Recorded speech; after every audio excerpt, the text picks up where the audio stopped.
ঠিক এই বিষয়টাই মাথায় রেখে আমরা পরের খবরের দিকে যদি নজর রাখি, কারণ ইতিমধ্যে উত্তরবঙ্গে ঝড়ে ক্ষতিগ্রস্তদের আর্থিক সাহায্য দেওয়া হলো রাজ্যের পক্ষ থেকে এবং প্রাকৃতিক বিপর্যয়ে যে 632টি পরিবার এই মুহূর্তে ঘর ছাড়া, তাদেরকে আর্থিক সাহায্য দেওয়া হয়েছে। দুর্গতদের অ্যাকাউন্টে পৌঁছেছে 20,000 টাকা এবং আংশিক ক্ষতি হয়েছে তাদের অ্যাকাউন্টে পৌঁছেছে 5,000 টাকা। যাদের অ্যাকাউন্টে এই টাকা পৌঁছেছে তাদের একটু বক্তব্যটা শুনবো।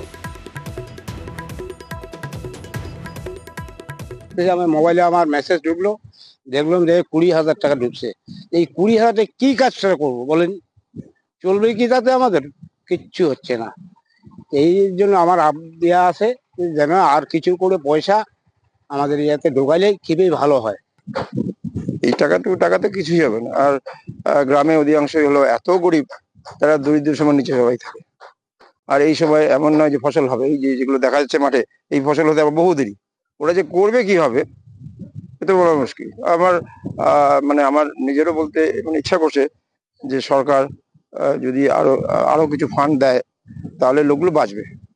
তো এই 20,000 টাকা দিতে কিছুই হবে না আমাদের। তো 20,000 টাকা দিয়ে কি করবো? খাবো না কাজ করব না আর কিছু আনবো? কিছুই তো হবে না 20,000 টাকা দিয়ে আমাদের। আর কিছু যদি সরকার দেয়, যে কিছু দেয় পাই, আর একটু ভালো হয়। এই জায়গা থেকে শান্তনু আমাদের প্রতিনিধি আমাদের সঙ্গে রয়েছেন। শান্তনু, নির্বাচনের কারণে এর থেকে বেশি আর্থিক সাহায্য করা গেল না, কিন্তু এই অভিযোগও তো সত্যি সত্যি 20,000 টাকায় আজকালকার দিনে কি হয়, এবং 5,000 টাকা যাদের আংশিক ক্ষতি হয়েছে তাদের 5,000 টাকা। তো এরপর তারা কি করবেন ভাবছেন? কারণ এই মুহূর্তে তো কোনোভাবে সম্ভব নয়। কি উপায় দেখছেন তারা, গৃহহীনরা? দেখো, 20,000 টাকা দিয়ে সাময়িক তারা কিন্তু কাজটা শুরু করে দিতে পারবেন ঠিকই, কিন্তু তাদের একটাই কিন্তু বক্তব্য যে এই 20,000 টাকা দিয়ে কিন্তু সম্পূর্ণ একটা বাড়ি তৈরি করা সম্ভব নয়।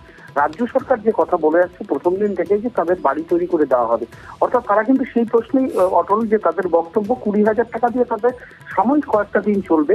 তার কারণ তাদের যে ক্ষতি হয়ে গেছে, ধূলিসাৎ হয়ে গেছে, ঘরের পর ঘর, বাড়ি ঘর সমস্ত কিছু ধূলিসাৎ হয়ে গেছে, চাষের জমিও ছিন্ন বিচ্ছিন্ন হয়েছে, বিভিন্ন জায়গায় ক্ষতিগ্রস্ত হয়েছে। এই অবস্থা দাঁড়িয়ে তাদের ঘুরে দাঁড়ানোর জন্য প্রচুর টাকা দরকার, সেই সম্বলটুকু কিন্তু তারা হারিয়ে ফেলেছেন। এই অবস্থায় দাঁড়িয়ে যে 20,000 টাকা করে রাজ্য সরকারের তরফ থেকে বিপর্যয় মোকাবিলা দপ্তরের তরফ থেকে দেওয়া হচ্ছে, তা দিয়ে তারা হয়তো টিন বা বাসের কোনো ব্যবস্থা করতে পারবেন, কিন্তু এই 20,000 টাকা দিয়ে তো বেশি দিন চলতে পারবেন না তারা। এই জায়গায় দাঁড়িয়ে যে রাজ্য সরকার যেটা বলছেন বা কমিশনের কাছে যারা বারবার দ্বারস্থ হচ্ছেন যে এদেরকে ঘর তৈরি করে দেওয়া হোক, সেই অনুমতিটুকু দেওয়া হোক, সেই জায়গায় কিন্তু তারা চাচ্ছেন এই সাময়িক টাকা দিয়ে তারা হয়তো কিছুদিন চালাতে পারবেন, কিন্তু এই ঘরটা তাদেরকে তৈরি করে দেওয়া হোক। অন্তত প্রাথমিকভাবে তারা কাজটা শুরু করে দিয়েছেন, কিন্তু তারা একটা আবেদন করছেন যে অন্তত তাদের ঘরটা তৈরি করে দেওয়া হোক। ধন্যবাদ শান্তনু।